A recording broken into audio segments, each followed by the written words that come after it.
morning.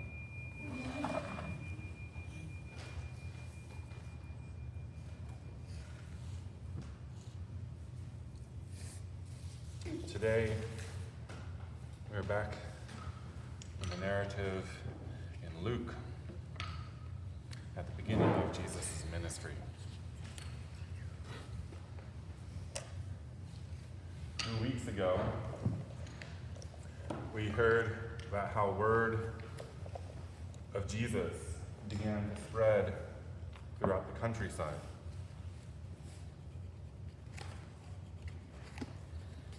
And he visited his hometown of Nazareth.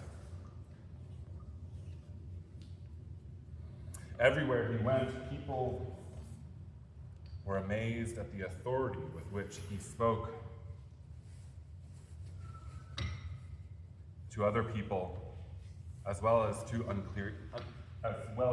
unclean spirits. And his following began to grow rapidly.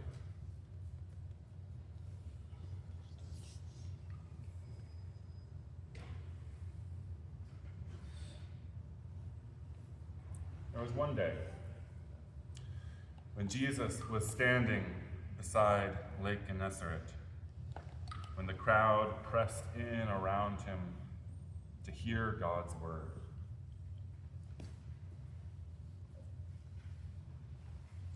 Jesus saw 2 boats sitting by the lake.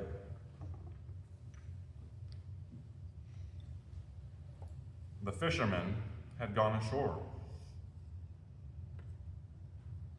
and they were washing their nets.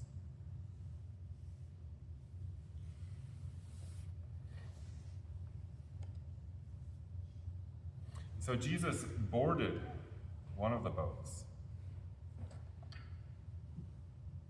the one that belonged to Simon, and then asked him to row out a little distance from the shore.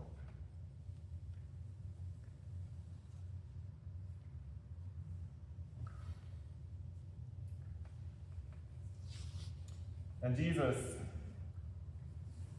sat down and taught the crowd from the boat.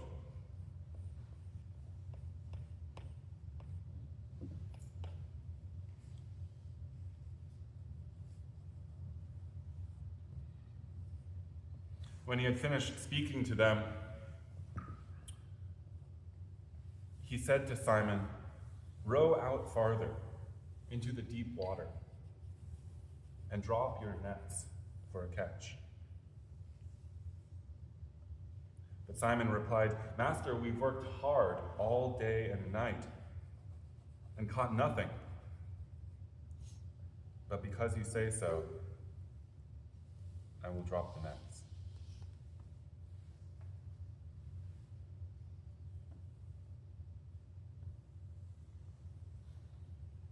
So they dropped the nets, and their catch was so huge that the nets were splitting.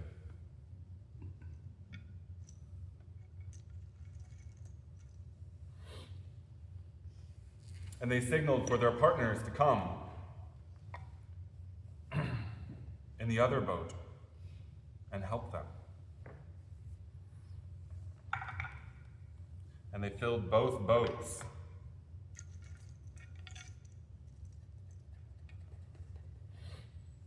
And so full that the boats were about to sink.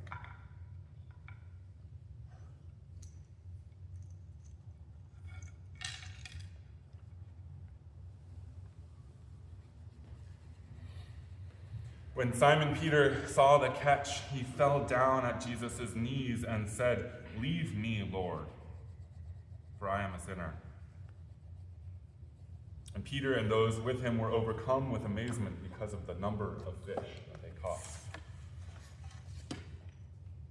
James and John, Zebedee's sons, were Simon's partners, and they were amazed too. But Jesus said to Simon, "Don't be afraid. From now on, you will be fishing for people.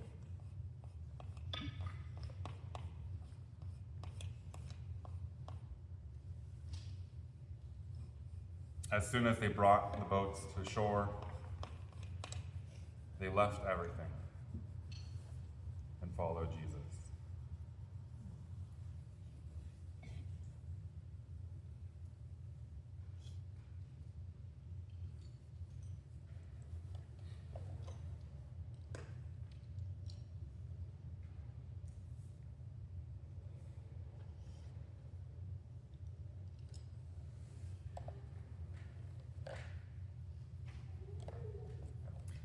So now, as always, I invite you to wonder along with me about today's story.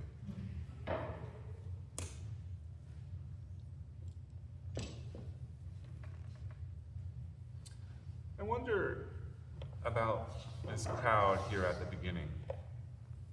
In this gospel from Luke, there are a great many people who are in the crowd, eager to listen to Jesus' words.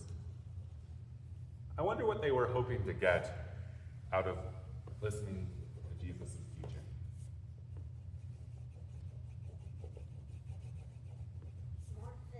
More fish. I wonder if they were hoping for anything at all, or if they were just there. And Jesus starts talking, and it's engaging. I wonder what brought them there in the first place. Like, were they specifically following Jesus, or were these the families and friends of the folks operating the fishing boats? Sure, so there's the question of intentionality. Did Jesus happen upon them? Did they intentionally follow Jesus? Sure.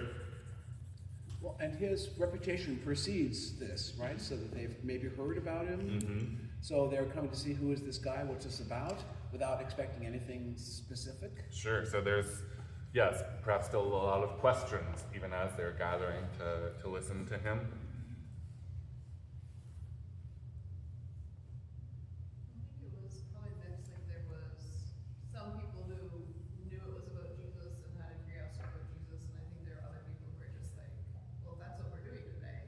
Just going with the crowd or bringing people along. Sure. Yeah. There's perhaps the intentionality was simply to do what your friends are doing and, not be left behind. A bit of FOMO there, maybe, drawing people in. As soon as some people start gathering, others want to be a part of it too. But some people would be curious about Jesus and some people would be curious about the gathering. sure, yeah. Just trying to figure out what's going on. I think there would be some who were looking for a way out of their suffering, and that maybe he had an answer, or if he wasn't the answer, he had an answer. Sure, so perhaps they know that they are suffering from some thing or other, and they at least want to give this guy a chance to relieve them of that suffering. So the lesson today, the reading skips right over his teaching, but I wonder how the crowd received his message, what they might have thought, if they got what they were looking for.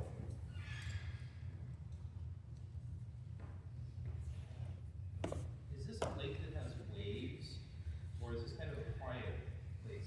Because I'm wondering, it can be kind of hard to hear over waves. Yeah, no, that was my surprise too. Like what lake is here? Sure, yeah. So Lake Gennesaret, same place as Lake Galilee. I'm not sure why there's a different name.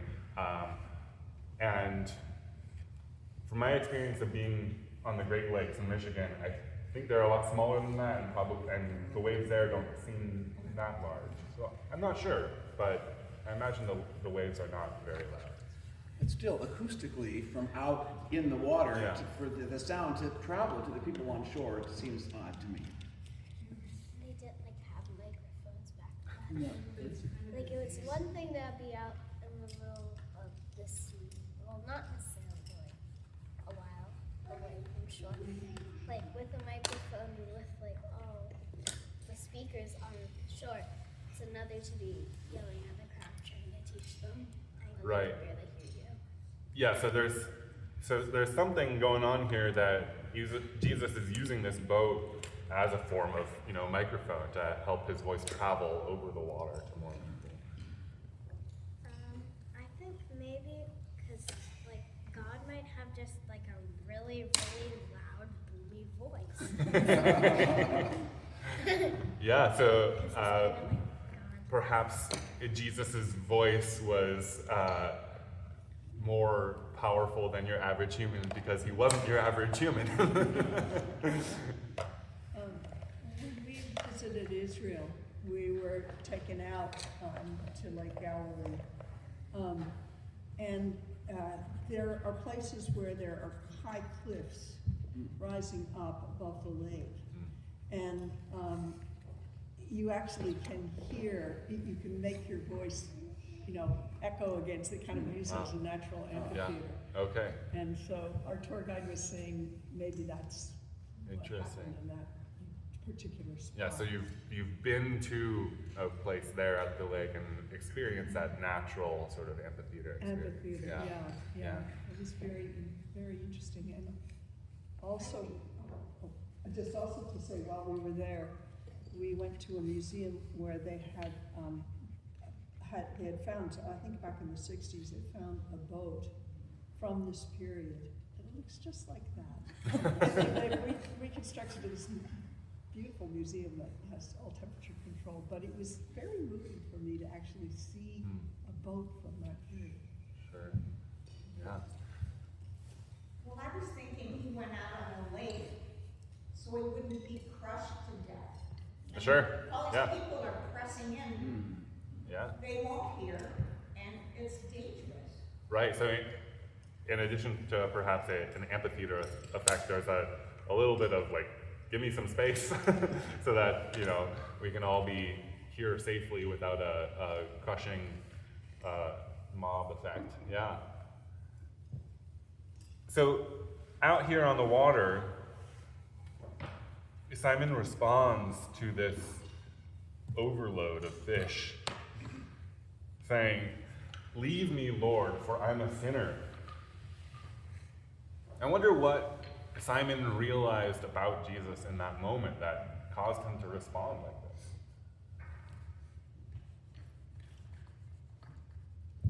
For Jesus to manifest all of those fish, which he had not been able to manifest himself. He had been out and there had no luck. So that Yeah. might have been a clue. So Jesus, at the very least, was a better fisherman than any other that Simon had come across. Yeah. About what Mimi said about the amplifying part, didn't we also have a story where we were talking how God's voice isn't always loud and boomy?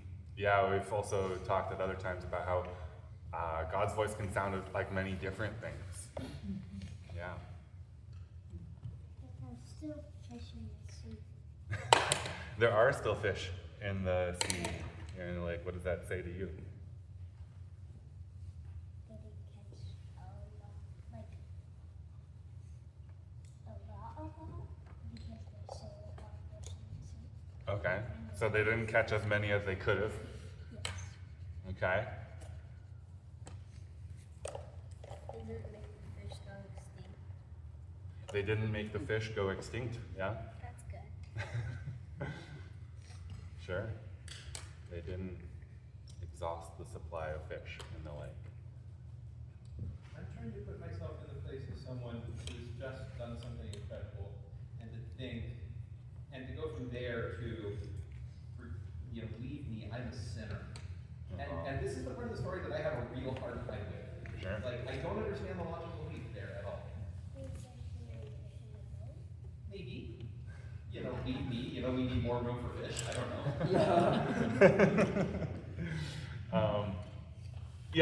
There is a bit of a leap there. There's some conclusion that Peter is coming to. Yeah. And I agree with Matt that it's not the natural conclusion. When you see a magic trick performed in front of you or something like that, you're surprised, you're astonished, but it's not about me. It's like you're the one that's like possessed or whatever that did this crazy thing. reaction than what you'd expect for someone that had experienced something like that. Yeah, sure. So yeah, I don't know why he immediately went to leave me. I'm a sinner. Like, no, leave me. You're the one doing crazy things and disrupting the order of how fishing works. Yeah, so there's, that's another way he could have responded. What I was imagining is also like, you know, why not just say like, wow, this is amazing, do it again. But instead of that, or instead of saying there's something wrong with you, Jesus, he's saying leave me because I am a sinner. Yeah. Yeah, it seems like it's, Simon Peter's the one who always kind of blurts out whatever's on the top of his head, you know? Like, even when, at the Transfiguration, he says, well, let's build houses here. Let's put build a house for you, Moses and Elijah. And he I think it sort of feels to me like I'm in the presence of holiness. Uh-oh, what have I done that's not so good?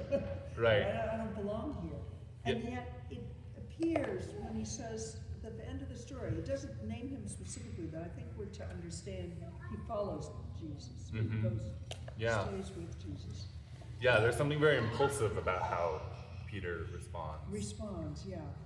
And when he lies, when he sneaks in to follow Jesus at the after the trial, you know, at the end of his life, he lies. He say, "Oh, you were with that man." Yeah. No, I wasn't. You know, I mean, he just sort of is. Again, he says impulsive. the first thing off the top of his head. Yeah.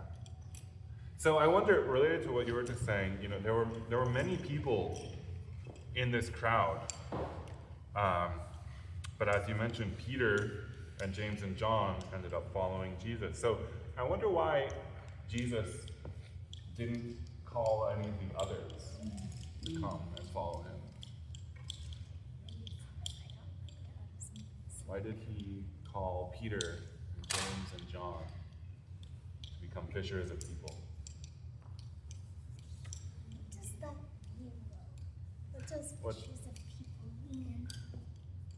Do you like fish people out of the sea? It's a funny phrase, isn't it? Yeah.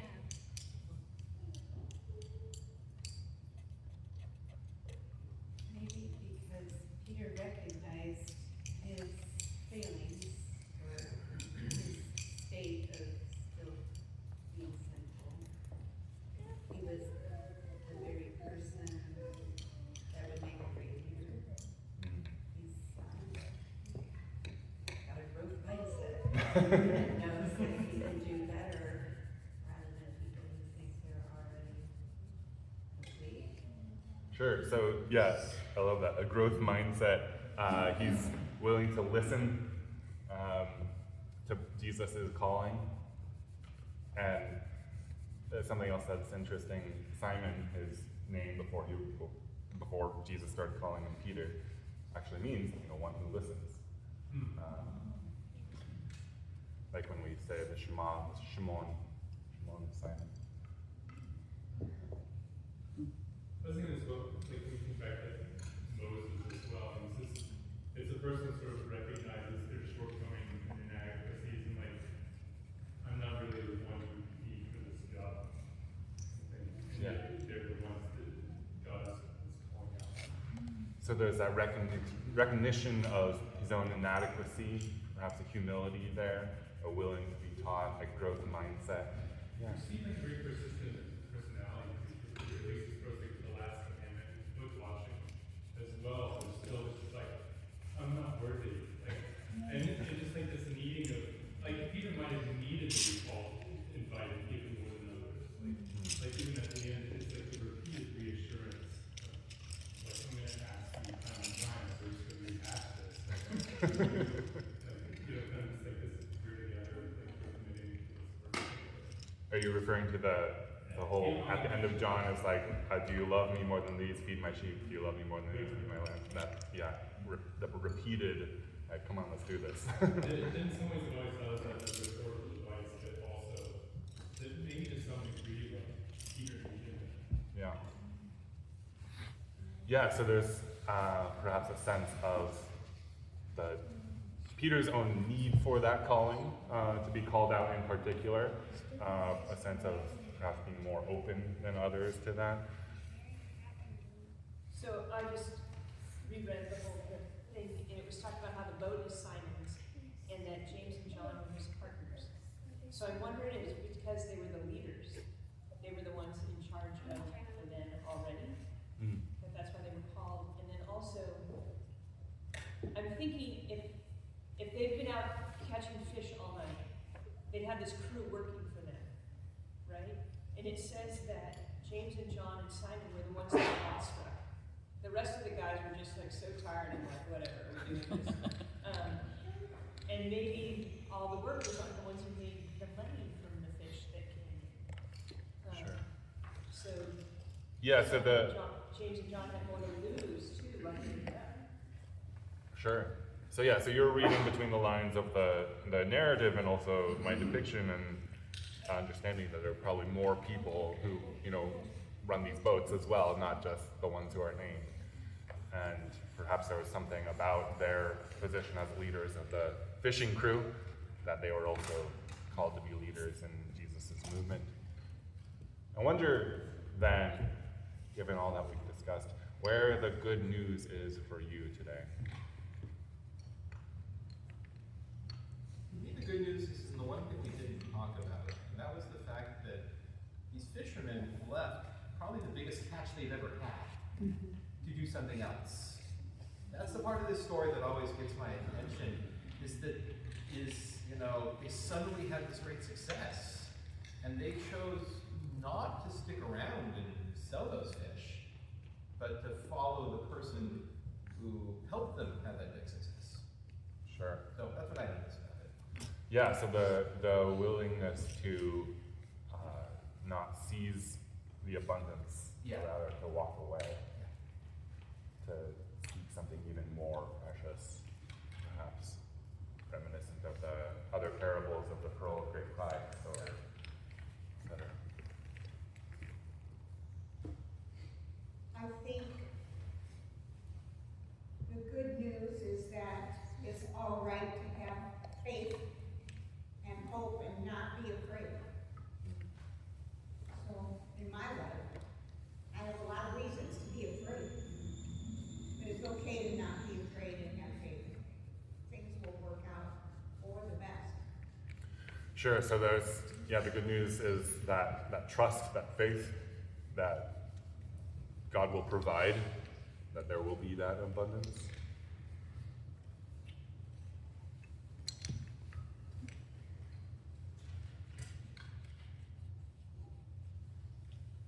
For me, the good news is that despite our failings, we can be called to follow Jesus. So imperfect as we are, Yeah. Jesus still calls each of one of us to be followers.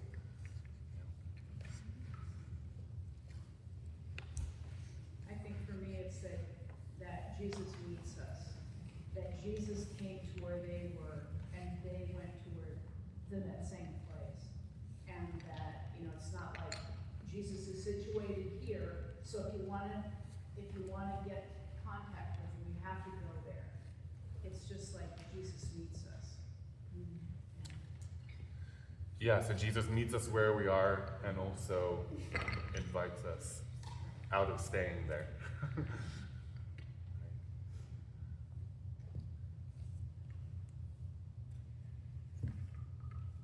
Well, thank you all for wondering along with me about today's story.